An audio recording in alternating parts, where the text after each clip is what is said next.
বিএনপির কয়েকটি অঙ্গ সংগঠনের একটি সভা ছিল, সেখানে বৈষম্য বিরোধী এখন এনসিপি তারা রাজনৈতিক দল করেছে, তাদের এক নেতা নির্বিঘ্নে বলে গেলেন যে ফেব্রুয়ারিতে নির্বাচন হবে না, রোজার আগে নির্বাচন। তো ভাই কখন নির্বাচন হবে? আপনার কথার যে সুর বা যে টোন, আপনি অনেক যুক্তি খাড়া করে একটা বিশ্লেষণী বক্তৃতা করতে পারতেন, কিন্তু গতকাল বক্তৃতার টোনের মধ্যে দেখলাম যে আপনি হাসিনা যে টোনে কথা বলতো সেই টোনটাই আপনার কণ্ঠ থেকে বেরিয়েছে। আমরা আরেকটি কর্তৃত্ববাদী শাসনের সুর,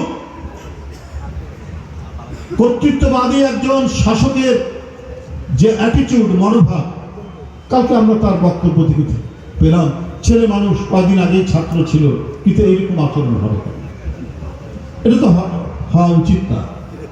বক্তব্য থাকবে, আলাপ আলোচনা থাকবে, বিতর্ক থাকবে।